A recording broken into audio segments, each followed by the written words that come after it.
नमस्कार विद्यार्थी मित्रांनो, आज आपण निगेशन इट मीन्स नॉट चा ट्रूथ टेबल बघणार आहोत. बघा, निगेशनचा जो सिम्बॉल आहे तो टिल्ड असा आहे. नीट लक्ष द्या. सिमिलर तुम्ही बघितलं असं सिमिलर असा आपण दाखवायचो आहे की नाही. तर या सिम्बॉलला टिल्ड असे वाचतात, TILDE. लक्षात ठेवा. ठीक आहे. समजा P ही आपल्याला स्टेटमेंट दिलेली आहे आणि हिचं निगेशन करायला सांगितल्यास याचा अर्थ काय होईल, अशा प्रकारे तुम्हाला हे राईट करावं लागेल. ठीक आहे. P चे हे झाले निगेशन P झाले. ठीक आहे. बघा याचा ट्रूथ टेबल कसा होतो. समजा P नावाची मी एक स्टेटमेंट घेतली, यांची ट्रूथ व्हॅल्यू आहे T आणि F समजा. ठीक आहे. आणि आता आपल्याला याचं निगेशन करायचं आहे, तर निगेशन P. तर बघा, T असेल तर F आणि F असेल तर T. अशा प्रकारे आपण हा ट्रूथ टेबल तयार करू शकतो. ठीक आहे. बघा, मी एक्झाम्पल्स घेतो बाई. समजा P ही स्टेटमेंट दिलेली आहे, ही इज राम. ठीक आहे. आणि आपल्याला याचं निगेशन करायचं असेल तर काय कराल बरं, तर हेच वाक्य तुम्ही नकारार्थी लिहा, म्हणजेच ही इज नॉट राम. कळेल. ठीक आहे. चला आता आपण पाहूया एक्सरसाइज 1.1. ठीक आहे. बघा, एक्सरसाइज 1.1 मधील पहिला क्वेश्चन असा दिला आहे, state which of the following are statements, justify in case of statement state its truth value. ठीक आहे. काही आपल्याला आता खाली सेंटेन्स दिलेली आहेत, तर कोणती सेंटेन्स ही स्टेटमेंट आहेत ते ओळखायचं आहे, आणि असेल तर आपल्याला त्याची ट्रूथ व्हॅल्यू जी असेल ती लिहायची आहे. जसे की आपल्याला ट्रूथ व्हॅल्यू ट्रू असेल तर T आणि फॉल्स असेल तर F. ठीक आहे. Capital letters. बघूया आता पहिला क्वेश्चन काय दिला आपला. बघा, 5 + 4 = 13. बघा, दिस इज डिक्लेरेशन आहे, म्हणजे डिक्लेरेटिव्ह सेंटेन्स आहे, स्टेटमेंट आहे. ठीक आहे. बट इट्स ट्रूथ व्हॅल्यू काय आहे ते आपल्याला फाइंड करावं लागेल. तर तुम्हाला माहीत आहे 5 + 4 इट मीन्स 9 आणि 9 = नॉट 13 होतील. बरोबर आहे. याचा अर्थ की दिलेलं जे स्टेटमेंट आहे याची ट्रूथ व्हॅल्यू ही काय आहे, फॉल्स आहे. ठीक आहे. तर मग हे आन्सर तुम्ही वर्डमध्ये कसं लिहिणार, म्हणजे शब्दात कसं लिहायचं आहे. बघा, इट इज अ स्टेटमेंट. लक्ष द्या. It is a statement which is कशी आहे, फॉल्स आहे, विच इज फॉल्स. ठीक आहे. कॉमा द्यायचा. Hence its truth value is F. ठीक आहे. कारण फॉल्स असल्यामुळे आपण कॅपिटल F लिहायचा. ठीक आहे. चला आता आपण सेकंड नंबर बघूया. काय दिला सेकंड नंबर. बघा, x - 3 = 14. बघा, व्हेरिएबल आहे, याचा अर्थ हे ओपन सेंटेन्स आहे की नाही. ठीक आहे. चला मग काय लिहिसाल, it is a open sentence. आता ओपन सेंटेन्स आहे याचा अर्थ हे स्टेटमेंट होणार नाही. ठीक आहे. Hence it is not a statement. ठीक आहे. बघा, ओपन सेंटेन्स मध्ये बऱ्याच मुलांना अडचणी असतात की कसं ओळखायचं स्टेटमेंट आहे की नाही. ठीक आहे. जर इथे एक्सची व्हॅल्यू आपल्याला काही दिली असती तर हे डिक्लेरेटिव्ह सेंटेन्स झालं असतं. ओपन सेंटेन्स परंतु एक्सची व्हॅल्यू दिल्यामुळे डिक्लेरेटिव्ह सेंटेन्स झालं असतं, आहे की नाही. तर ओपन सेंटेन्स कसा ओळखायचं हे तुम्हाला चांगल्या प्रकारे समजून घ्यायचं असेल तर या अगोदरील व्हिडिओ तुम्हाला बघावा लागेल. ठीक आहे. तो पहिले बघा आणि नंतर मग हा व्हिडिओ बघा. ठीक आहे. चला आता आपण जाऊया थर्ड नंबर. बघा, थर्ड काय दिलं आपलं, क्लोज द डोअर. ठीक आहे. बघा, आता क्लोज द डोअर कमांड दिलेली आहे, याचा अर्थ इम्पेरेटिव्ह सेंटेन्स आहे की नाही. आणि इम्पेरेटिव्ह सेंटेन्स हे स्टेटमेंट असत नाही. ठीक आहे. याचा अर्थ की इम्पेरेटिव्ह सेंटेन्स हे स्टेटमेंट नसते. ठीक आहे. मग काय लिहायचं answer, it is a imperative sentence. ठीक आहे. कॉमा द्यायचा. Hence it is not a statement. आहे का ही स्टेटमेंट नाही. It is not a statement. ठीक आहे. चला आता आपण पुढील क्वेश्चन्स बघूया. क्वेश्चन नंबर 4 बघूया. बघा 4 काय सांगतो आपला की 0 is a complex number. Complex number. ठीक आहे. तर चला आता आपण कॉम्प्लेक्स नंबर काय आहे बघा. 11 मध्ये तुम्ही पाहिले आहे, फर्स्ट सेकंड पेपरमध्ये फर्स्ट चॅप्टर आहे की नाही. Z it means complex number is equal to a plus i b आहे की नाही. तर a and b are real numbers आहे की नाही आणि i is a imaginary number. ठीक आहे. इथं काय सांगितलं आपल्याला की 0 इज अ कॉम्प्लेक्स नंबर. सर्वात महत्त्वाचं की स्टेटमेंट आहेच आहे की नाही, कारण ॲसर्टिव्ह सेंटेन्स आहे. ठीक आहे. आता आपल्याला पाहायचं आहे की 0 कॉम्प्लेक्स नंबर असतो का. ठीक आहे. तर बघा 0 is equal to 0 plus 0 i. तर नीट लक्ष द्या, real and imaginary part are both 0. ठीक आहे. Real and imaginary part are both 0. There also 0 is complex number. It is a mathematically true आहे बघा. ठीक आहे. सो आपण काय म्हणू शकतो मग हे, इट इज अ स्टेटमेंट. ठीक आहे. It is a statement which is true. कसं आहे मग हे, ट्रू आहे. ठीक आहे. Hence its truth value is T. समजलं बेटा. चला आता आपण नेक्स्ट क्वेश्चन बघूया. ठीक आहे. क्वेश्चन नंबर 5 काय दिला बघा. Please get me breakfast. Please get me breakfast. ठीक आहे. प्लीज न वाक्यात सुरुवात झाली, रिक्वेस्ट आहे या वाक्यामध्ये आहे की नाही. याचा अर्थ ही इम्पेरेटिव्ह सेंटेन्स आहे आणि इम्पेरेटिव्ह सेंटेन्स हे स्टेटमेंट नसतं. ठीक आहे. मग कसं लिहिसाल answer, it is a imperative sentence. Hence, it is not a statement. ठीक आहे. अशा प्रकारे आपण याचं आन्सर लिहू शकतो. ठीक आहे. चला आता आपण नेक्स्ट क्वेश्चन बघूया. क्वेश्चन नंबर 6 काय दिला बघा. Congruent triangles are similar. ठीक आहे. बघा congruent triangles are similar. Geometrically जर बघितलं तर आपल्याला माहित आहे की जर 2 ट्रायंगल म्हणजे गिवन 2 ट्रायंगल्स आर कॉन्ग्रुएंट असतील, ठीक आहे, दे आर ऑल्सो सिमिलर. ठीक आहे. म्हणजे जॉमेट्रिकली आपण प्रूफ करू शकतो. ठीक आहे. आणि ॲसर्टिव्ह सेंटेन्स आहे म्हणजे स्टेटमेंट आहे आणि याची ट्रूथ व्हॅल्यू काय निघेल बरं, तर टी निघेल. तर मग आन्सर काय लिहिसाल, it is a statement. It is a statement which is कसं आहे मग हे, ट्रू आहे. विच इज ट्रू कॉमा द्यायचा. Hence its truth value is T. ठीक आहे. चला आता आपण नेक्स्ट क्वेश्चन बघूया. सो नाव क्वेश्चन नंबर 7 कसा दिला आहे बघा. X square is equal to X. बघा इथे एक्सची व्हॅल्यू दिलेली नाही आहे, याचा अर्थ हे ओपन सेंटेन्स आहे. ठीक आहे. मग काय लिहिसाल, it is a open sentence. ठीक आहे.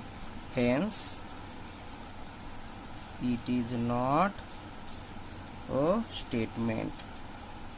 अशा प्रकारे आपण याचा आन्सर लिहू शकतो. ठीक आहे. चला नेक्स्ट क्वेश्चन बघूया. काय दिलं आहे बरं तो, तर एक क्वाड्रॅटिक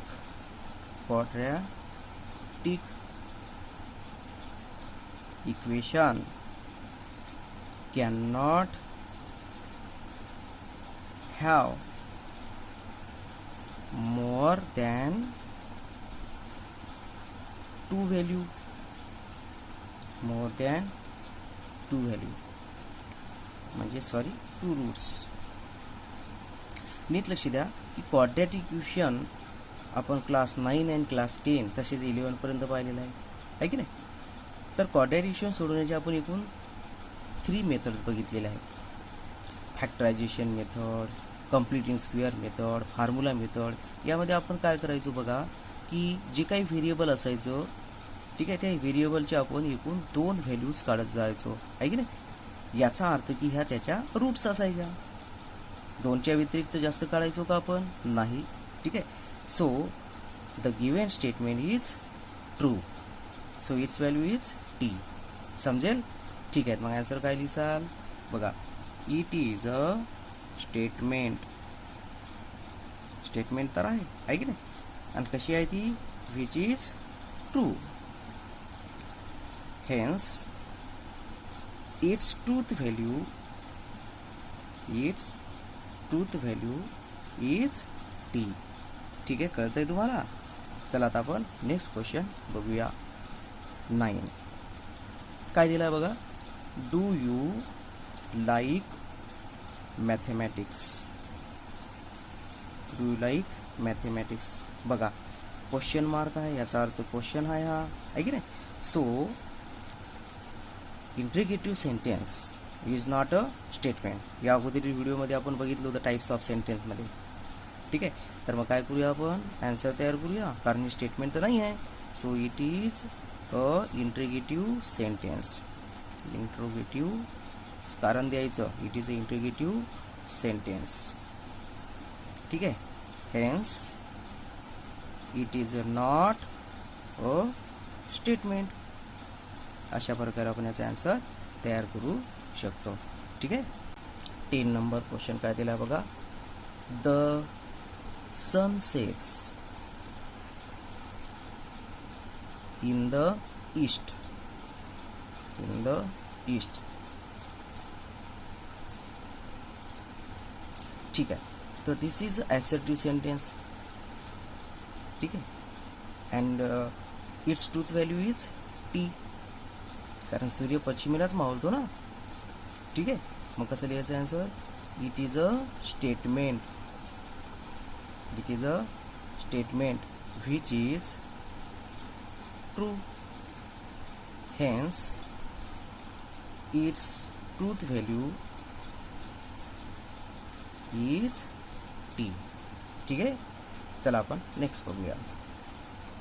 काय दिलाय बरं? तर बघा असा दिलाय तो.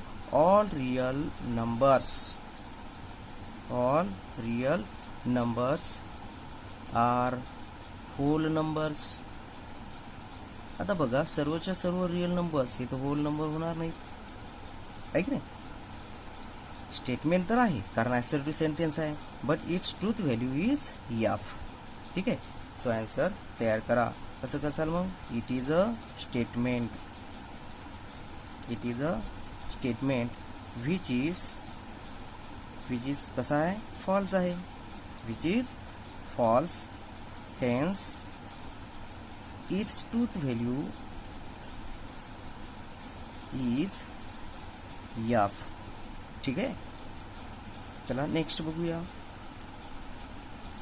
काय दिला बा. Can you speak in Marathi. Can you speak in Marathi question mark. ठीक आहे. So interrogative sentence is not a statement. मग काय लिहिसाल? It is a interrogative sentence. ठीक आहे. कॉमा द्यायचा. Hence it is not a statement. अशा प्रकारे आपण हा आन्सर तयार करू शकतो. ठीक आहे. चला आता आपण नेक्स्ट क्वेश्चन बघूया. बघा पुढील क्वेश्चन आहे 13 नंबरचा. काय दिला पहा आता आपल्याला? तो दिला आहे x² - 6x. ठीक आहे ना. -7 = 0. ठीक आहे. काय सांगतं? Even x = 7. ठीक आहे. तर आता बघा याला आपण आता सध्या ओपन सेंटेन्स म्हणू शकणार नाही, कारण आपल्याजवळ काय दिलं आहे? एक्सची व्हॅल्यू दिली आहे, म्हणजे व्हेरिएबलची व्हॅल्यू दिलेली आहे. ठीक आहे. तर हे डिक्लेरेटिव्ह सेंटेन्स झाले आणि डिक्लेरेटिव्ह सेंटेन्स हे स्टेटमेंट असतं. ठीक आहे. चला मग आपण पाहूया की याची ट्रूथ व्हॅल्यू काय निघते, म्हणजे टी निघते का एफ निघते. कशावरून? तर एक्सची व्हॅल्यू आपण या इक्वेशनमध्ये ठेवूया. बघा लेफ्ट साईडमध्ये ठेवतो मी आता. सो दिसतो 7² - 6 × 7 आहे की नाही. आणि -7 is equal to right side 0 आहे. ठीक आहे. So 49 - 42 - 7 is equal to 0. याचा अर्थ 7 - 7 इज इक्वल टू 0. बघा ह्या रफमध्ये करायचं आहे हां. याचा मी डायरेक्ट आन्सर आता इथे तयार करणार. ठीक आहे. आपल्याला कळलं की left hand side is equal to right hand side आहे. ठीक आहे ना. मग आन्सर कसं लिहिसाल, ट्रूथ व्हॅल्यू काय निघणार आहे याची टी. ठीक आहे. मग असं लिहायचं, इट इज अ स्टेटमेंट, ठीक आहे, which is true, hence its truth value is t. ठीक आहे. चला आता आपण पुढील क्वेश्चन बघूया. ठीक आहे. पुढील क्वेश्चन दिला आपला बघा 14 नंबरचा. काय दिला आहे पहा, तो दिला आहे the sum of cube roots, the sum of cube roots of unity is 0. बघा आता हा क्वेश्चन समजून घेऊया. दिलेलं जे सेंटेन्स आहे बघा, हे ॲसर्टिव्ह सेंटेन्स आहे. ठीक आहे, म्हणजे स्टेटमेंट आहे, एवढं आपल्याला कळलं. परंतु याची आता ट्रूथ व्हॅल्यू टी निघते का एफ निघते हे आपला पाहणं आहे. काय सांगितलं बरं, sum of cube roots. Complex number आठवतो, पहिलं चॅप्टर आपलं मॅथ 2 मधलं. ठीक आहे. तर बघा, sum of cube roots of unity is 0. ठीक आहे. तर आपल्याला माहीत आहे की नाही, this is a complex number, Z square -1 is equal to 0 आहे की नाही. सॉरी, क्यूब रूट पाहिजे आपल्याला, क्यूब रूट, सॉरी क्यूब. ठीक आहे ना. सो आता नीट लक्ष द्या, झेड इज इक्वल टू 1चा काय होईल, हा क्यूब रूट होईल की नाही, अशी मान्य केल्यास. ठीक आहे. तर बघा आपण झेडच्या व्हॅल्यूज काय घ्यायचो, तर 1 डब्ल्यू आणि डब्ल्यू स्क्वेअर म्हणजे ओमेगा आणि ओमेगा स्क्वेअर. ठीक आहे. तर बघा ओमेगाची किंमत आपण अशी घ्यायचो -1 plus I into omega, sorry √3/2, आणि आपण ओमेगा स्क्वेअरची व्हॅल्यू अशी घ्यायचो -1 मायनस आय √3/2 अशा प्रकारे.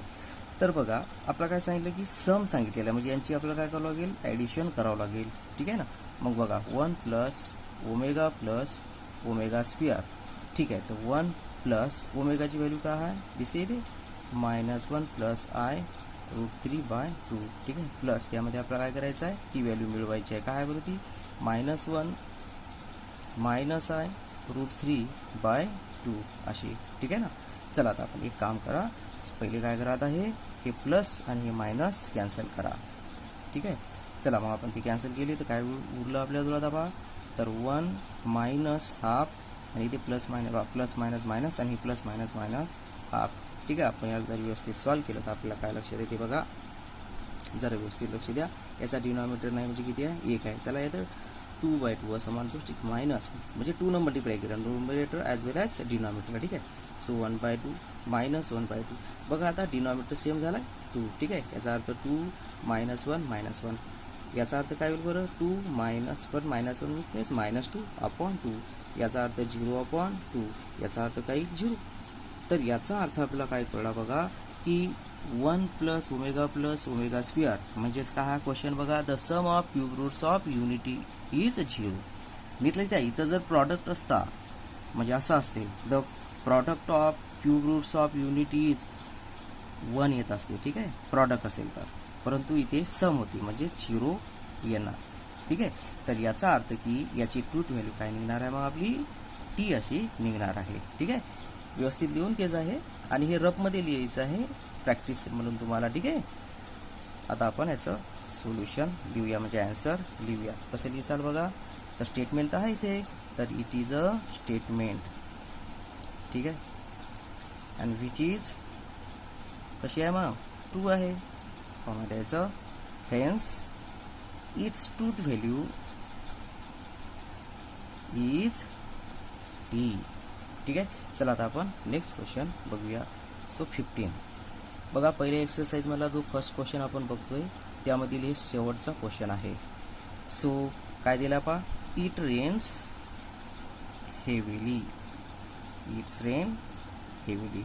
बघा सिंपल प्रेझेंट टेन्सचा उपयोग झालेला आहे. याचा अर्थ हे ॲसर्टिव्ह सेंटेन्स आहे आणि ट्रू पण आहे. सो असं लिहायचं मग, it is a statement, it is a statement which is true, hence its truth value is t. ठीक आहे, कळला? अशा प्रकारे आपण पहिला क्वेश्चन पूर्ण केला. व्यवस्थित लिहून घ्या आणि यावरती एक एक जे सेंटेन्स आहे ती व्यवस्थितपणे समजून घ्या. ठीक आहे. ठीक आहे, आता आपण बघणार यामधील 1.1 एक्सरसाइजमधील क्वेश्चन नंबर 2 कसा दिला आहे पहा. Write the following compound statement.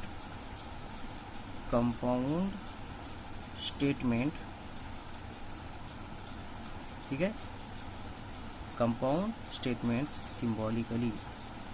ठीक आहे, आपल्याला ह्या सिम्बॉलिकली मांडायच्या आहेत. ठीक आहे, तर आता बघा कंपाऊंड स्टेटमेंट म्हणजे काय. आता आपण काय म्हणायचो की पी एक स्टेटमेंट आहे आणि क्यू एक स्टेटमेंट आहे. तर हिला कंपाऊंड स्टेटमेंटमध्ये मांडण्यासाठी आपण काय करायचो बघा, तर लॉजिकल कनेक्टिव्हिटीचा यूज करायचो. म्हणजे जसं अँड आहे की नाही, जसं डिसजंक्शन आहे म्हणजे ऑर डिसजंक्शन आहे की नाही, जसं कंडिशनल, तर कंडिशनलसाठी आपण एकेरी बाणाचा यूज केला आहे की नाही. पहिला व्हिडिओ बघा तेव्हा तुम्हाला हा क्वेश्चन चांगल्या प्रकारे समजेल. ठीक आहे, याला आपण इफ देन असं सुद्धा म्हटलेलं आहे.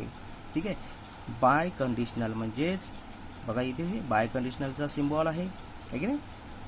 याला आपण कसं वाचलं होतं बघा, तर इफ अँड ओनली इफ. नीट लक्ष द्या, हे जर कळलं तरच तुम्हाला आता समोर कळेल. ठीक आहे, चला बघूया आपण फर्स्ट क्वेश्चन कसा दिला याच्यावरचा. तर काय सांगितलं पहा, Nagpur is in Maharashtra. Nagpur is in Maharashtra and Chennai is in Tamil Nadu. ठीक आहे, असा हा क्वेश्चन आहे. बघा काय करायचं आहे आपल्याला क्वेश्चनमध्ये, write the following compound statement symbolically, फक्त सिम्बॉलिकली मांडायचे आहे. ठीक आहे, तर बघा आपल्याला पहिले जे स्टेटमेंट दिले आहे ते आहे नागपूर इज इन महाराष्ट्र. ठीक आहे, अँडचा उपयोग झाला आहे, याचा अर्थ की कंजक्शनचा उपयोग झालेला आहे. बघा दुसरी स्टेटमेंट काय दिली आहे, Chennai is in Tamil Nadu. These are the simple statement आणि अँडने त्या कशा केल्या आहेत, कंपाऊंड स्टेटमेंटमध्ये रूपांतरित केलेला आहे. ठीक आहे, आपण सिम्पल स्टेटमेंट, कंपाऊंड स्टेटमेंट पहिल्या व्हिडिओमध्ये बघितलेला आहे. बघा तुम्ही पुन्हा एकदा पहिला व्हिडिओ बघा म्हणजे तुम्हाला अडचण येणार नाही. चला तर मग कसं सॉल्व करसाल, सोल्युशनची तयारी पहा अशी करसाल. ठीक आहे, लेट पी नावाची स्टेटमेंट आहे आपली, Nagpur is in Maharashtra.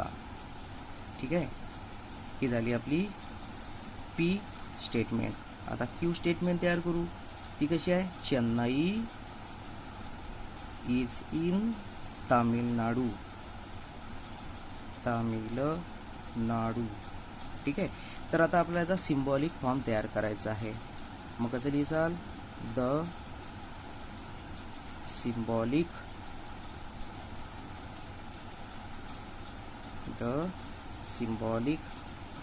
Form is. ठीक आहे, तर बघा सिम्बॉलिक फॉर्म इथे कंजक्शनचा यूज झालेला आहे म्हणजेच पी अँड क्यू. बघा पी काय म्हटलं होतं आपण, नागपूर इज इन महाराष्ट्र, त्यानंतर अँड होता तर कंजक्शनचा सिम्बॉल वापरला बघा मी, आणि त्यानंतर क्यू म्हणजे काय आहे, चेन्नई इज इन तामिळनाडू. कळतंय?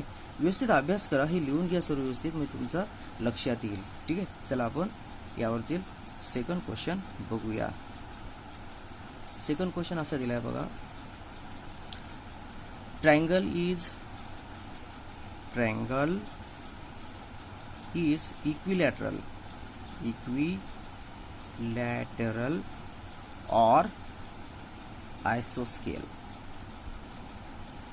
ठीक आहे, बघा हा क्वेश्चन मध्ये तुम्हाला काय दिसतोय, डिसजंक्शनचा यूज झालेला आहे.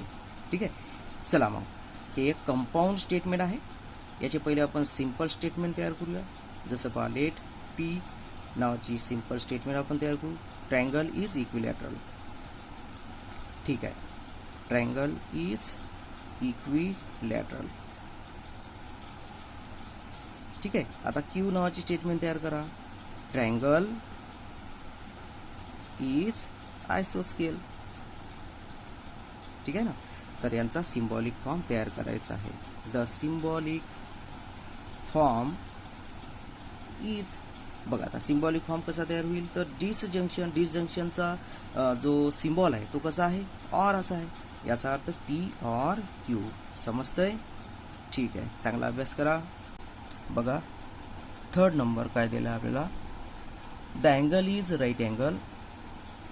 The angle is right angle if and only if. बघा इफ अँड ओनली इफ, लक्ष द्या व्यवस्थितपणे.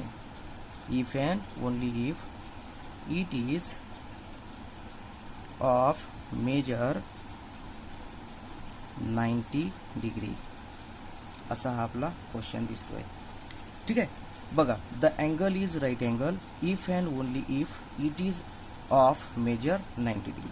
बघा इथे लॉजिकल कनेक्टिव्हिटी कोणती वापरलेली आहे, if and only if. If and only if याचा अर्थ की दोन्हीकडे बाणाचं टोक असणारं जे आपण लॉजिकल कनेक्टिव्हिटी बघितली होती. काय म्हणलो त्याला आपण, बाय कंडिशनल. काय म्हटलं होतं आपण याला, बाय कंडिशनल. ठीक आहे. चला मग आता सोल्युशन कसं करसाल बरं. तर पी नावाची स्टेटमेंट आहे. The angle is right angle.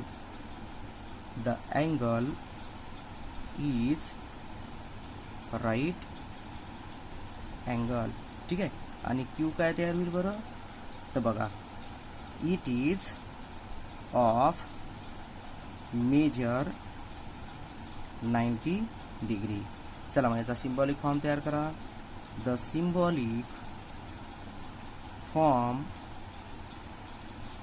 Is, बघा पी आणि क्यू मध्ये हे जे मी सिंपल स्टेटमेंट तयार केल्या यामध्ये काय वापरलेलं आहे, तर इफ अँड ओनली इफ. याचा अर्थ की बाय कंडिशनल वापरलेलं आहे. मग इथे ठेवा बाय कंडिशनल. समजतंय? ठीक आहे. चला आता आपण नेक्स्ट क्वेश्चन बघूया. बघा नेक्स्ट क्वेश्चन 4 नंबर काय दिला आपला. Angle is neither acute or obtuse. अशा प्रकारे हा आपल्याला दिलेला आहे. बघा काय म्हणतो, angle is neither acute nor obtuse. ठीक आहे.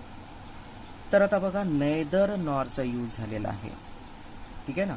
तर नैदर नॉर हे एक कंजक्शनच आहे. ठीक आहे. नैदर नॉर का आहे, कंजक्शन आहे.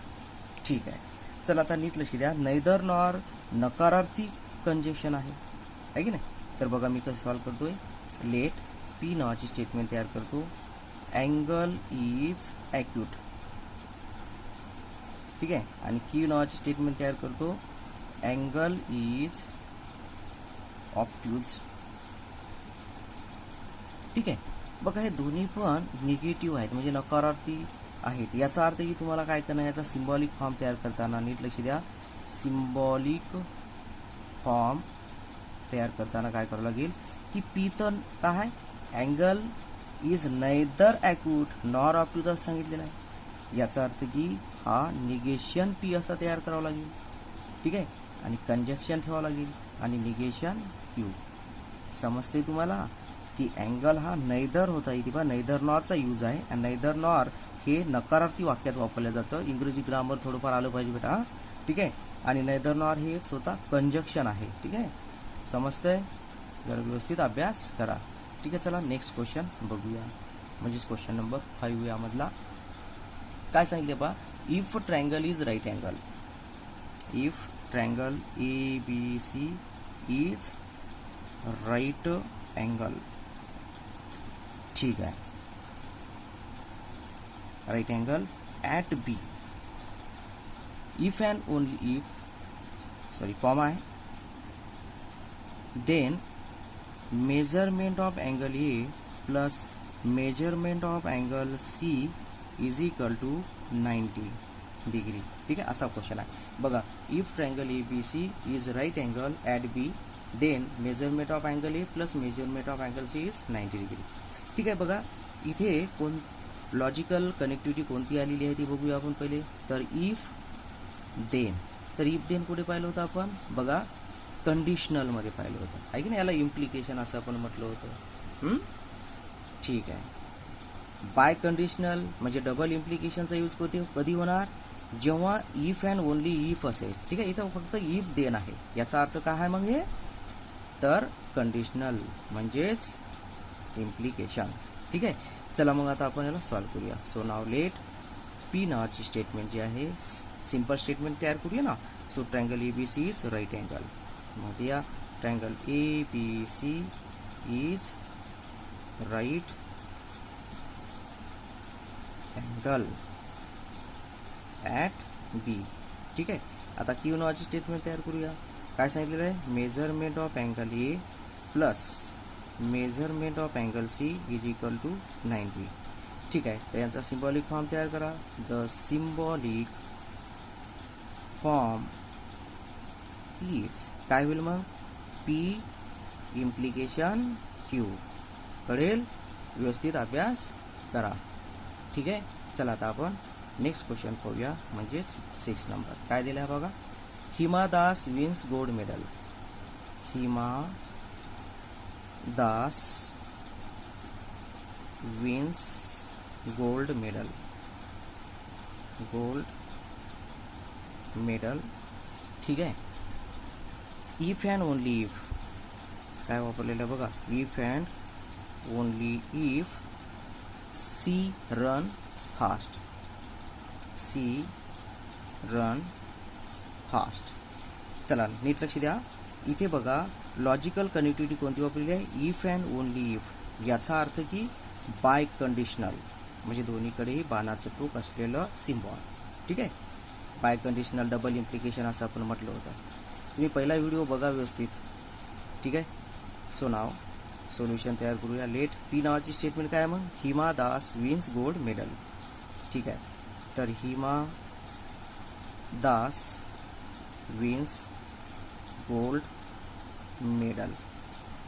ठीक आहे, तर क्यू नावाची स्टेटमेंट काय होईल मग, simple statement, C runs fast. C runs fast. ठीक आहे, यांचा सिम्बॉलिक फॉर्म तयार करा. The symbolic form is. ठीक आहे, सिम्बॉलिक फॉर्म कसा होईल मग, पी डबल इम्प्लिकेशन, कारण इफ अँड ओनली इफ आहे क्यू. ठीक आहे, अशा प्रकारे हा क्वेश्चन होईल. चला आता आपण क्वेश्चन नंबर 2 मधील शेवटचा क्वेश्चन बघूया. ठीक आहे, आता बघा क्वेश्चन नंबर 7 लास्ट क्वेश्चन आहे आपला क्वेश्चन नंबर 2 मधील. ठीक आहे, काय दिला आहे बघा, तो x is not irrational number. X is not irrational number but is a square of an integer. असा हा आपल्याला क्वेश्चन दिलेला आहे. बघा आता नीट लक्ष द्या.